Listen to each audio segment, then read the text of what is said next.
Okay, so the second half of our review here. I finished up the last one with the Ryobi Tough Tunes radio. We had two batteries laid out. I'm also laying out the heavy-duty batteries because when you buy these, at least right now, with a coupon program they have going on, you get up to $100 and other Ryobi stuff. Usually that means you're going to grab batteries. What you're going to get is either two of the regular lithium ions or one of the big honking lithium ions. You could get stupid and get some of the NiCads. I suggest not doing that. So what's going to happen is one NiCad, your power rating on this type of stuff is it takes two NiCads to equal one of these. Two of these equals one of these. So if you're pressed for weight and cargo space and complexity, you want to get this type of battery, but also realize it's the most expensive one. NiCads, they are actually a little bit more expensive than getting one of these. Two of these is more money than one of these. Two of these exactly the same price as that. So that's how that rolls. With these, of course, you get that neat little diagnostic deal on the front of the battery. Now, what this thing's going to do is only when it's plugged in will it tell you the state of charge. I've got this thing running on a battery right now. I can turn it on. It's not telling me the state of charge. If I had one of these batteries of the self-diagnostic, I'd have to take it out and press a button to see what my state of charge is. Sound quality on these is about equal, but I am not going to be entirely fair about this because my Dewalt radio is 2 years old and this one's brand new. The Dewalt radio has a little bit of an equalizer, a very, very rudimentary equalizer, and if they were going to come out with a new model, I would hope they come out with one that's a little more involved. This one, as far as I can tell, I maybe can select a little bit. The only thing is that if I'm feeding it from an iPod or an MP3 player or some other device, the other device may have an equalizer on it, which allows me to adjust the sound quality a little bit. For those of you with a little bit of hearing loss, that matters. I have high, what do they call that? High tone hearing loss or some shit like that. So I got to adjust the radio differently from what most people would adjust it to. Both units have a roll bar. Okay, both units recharge batteries. Like I said, the Tough Tunes radio will only recharge this selection of batteries right here. It's not backward compatible to their 14.4s.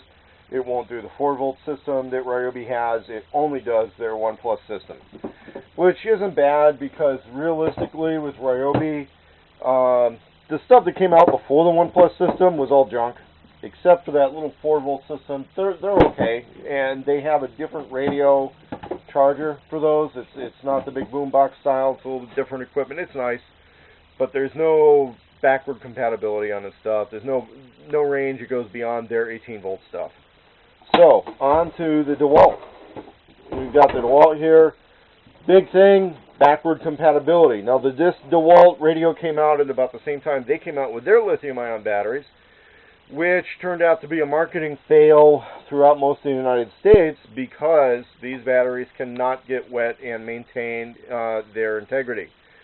So what happens is people use these with the 1 Plus batteries, I'm sorry, not the 1 Plus battery, but the XRP batteries, which really are the best of the NiCad generation technology. So this radio, the other thing that happens with the NiCad batteries is they have that battery memory, they have a couple other issues. And with some really intelligent stuff going on in the electronics on this, is this system can recondition older DeWalt NiCad batteries. So what happens is you can go all the way down to the old 7.2 volt batteries, you can go to the 14.4 batteries. It will recondition those batteries when it's plugged in. There's a way you can get it into the recondition mode, and it will fully recondition those batteries, which is really good. Downside of that is it takes a long time to charge them up. Okay, so if you're going to use this as your only recharger on a job site, you're going to find yourself running your batteries down faster than you can charge them back up. Especially if those batteries are old and for whatever reason this thing starts clicking itself into the reconditioning mode all the time. So you want to keep one of those conventional rechargers around. Now this thing is compatible with the lithium-ion batteries, but if you're in a rainy, wet environment, they're not worth the extra expense. Now if you go on eBay, okay, you can get reconditioned ones, you can get liquidation market lithium-ion batteries. The yellow top ones have pretty good capacity. It's a little bit less than big honking Ryobi, but it's more than the smaller of the Ryobis. So it's not bad. It turns out that Dewalt really only was pushing that battery system for a short time because they had that problem with batteries getting wet. The other thing is that was back before the 20 volt max system, where they were still trying to maintain that forward-backward compatibility on stuff. So these batteries will make this radio run for a very long time if you have a battery that's any good. This one's not. It got wet because the guy who sold it to me said, "Oh, it was in my truck overnight, you know, but I'll take only $50 for it because they go over 100 new." I said, "Dude, I'll stick it on my tool and we'll see if it runs anything, and if it does, I'll give you $30. And if it doesn't work, we're going to go for $10.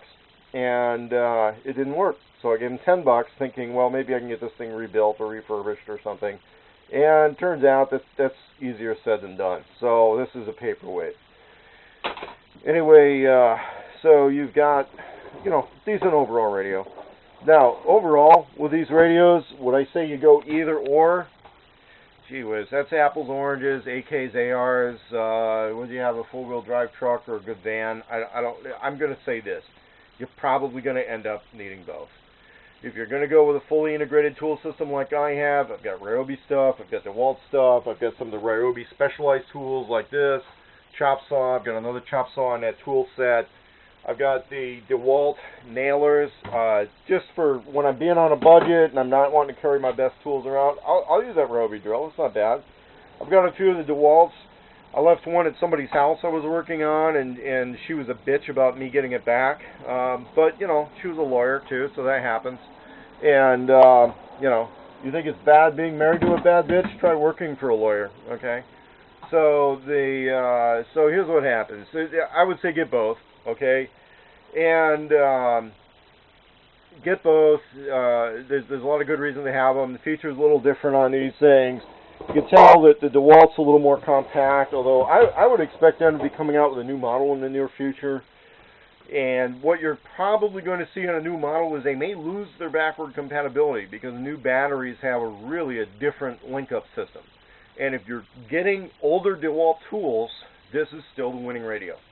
If you're going with the newer Ryobi stuff, which I've done a lot of research on these cordless tools, and I would say newer Ryobi stuff is okay. It's okay. Is it wonderful? No, but it's okay. If you're going with newer Ryobi stuff, this is the rig to get right here. Okay, it charges your batteries. It does them quickly. I believe it can also recondition some of their NiCads, which I'm not going to say they're totally not worth keeping. I would say never buy them. And if they come free with your tool set, that's great. They're good for keeping a tool in service when all of your lithiums are being used. And the other thing is it takes a little more to totally kill a NiCad to make it an unserviceable battery than those lithium ions. When a lithium ion battery goes bad, it's done. It's toast. It's over. You can't recharge it. You can't do nothing. It's fucking done. Now, under normal charging cycles, they last a lot longer. They'll give you a little more stronger power throughout their charging cycles, but when they die, they're fucking done. When the NiCads go bad, they give you they have a long lingering death. They let you know that they're going bad, and you can put them through some refurbishing cycles, and eventually the refurbishing cycles don't work. And you can send those back to have them retrofitted as lithiums, but it's not cost effective with the Ryobi ones. You might as well just buy the lithiums. With the Dewalts, I might start sending some in to be retrofitted. I don't know. I've seen advertisements on it. The thing is, I can take my XRP batteries, like the one that's in here right now, and I can put them through the little refurb process that's in there and bring it back, and they'll be okay for a while. How many batteries to own? I would say 10 to a dozen per tool system if you're going to be doing serious work. If you're not doing seriously work, you know, you're not trying to do this for a living, you're not trying to go all day, 4 batteries per tool system, and you're going to be okay. Now, every time you buy a tool system, it comes with 2 batteries, although the default batteries they come with are going to be the NiCads. You know, buy a couple lithium, buy a couple NiCads. If you're getting Dewalt, I would say go ahead and get their NiCads. Okay, their lithiums aren't quite there yet. Unless you're getting that new 20 volt system, The other thing is about getting a 20 volt system, there's no bargains. Okay, you're going to pay full pop retail for everything. And if you can afford it, great, go for it. But I can't. So I'm buying used, I'm buying new on liquidation deals. Every once in a while I'll buy something new, like that vacuum cleaner, just because you can't. They're hard to find used. Okay, what you're going to find used all the time is the drill and the saw. You start getting outside of the drill and the saw, you got to start buying the stuff new. But search eBay, Craigslist. I'm a little leery of Craigslist because people are using that to off defective shit. And on eBay, at least you got a feedback thing you can get into. With Ryobi, I'm going to say you walk in the door at Home Depot, you're not going to get better deals anywhere else. You try buying that stuff on eBay, somebody's marking it up, somebody got a coupon, they're selling it without the coupon. The batteries can be okay deals on eBay. It's really hard to beat just walking in the door over at Home Depot. Okay, so that's pretty much it for this comparison. Yeah, generally speaking, you're going to need both. It doesn't pay to get a matching set. It doesn't really pay to get more of each one unless you're just running large crews with a lot of people and a lot of tools. Your average survivalist guy, your average worker guy who's just covering his own tools for his own stuff, I would say own both, but on any particular website, you may not. On Jobsite, you may not be taking both along. If you are going with only one Ryobi battery charger and it's this, it's not the end of the world. If you're going with only one Dewalt battery charger, you're going to be hurting because that thing recharges in a lot more slowly, so you're still going to have another battery charger around. Except this one's the good one for refurbishing those batteries. Anyway, I made a few different versions of this video. We're going to see which one gets uploaded as part 2 of the review, and that will be the final word.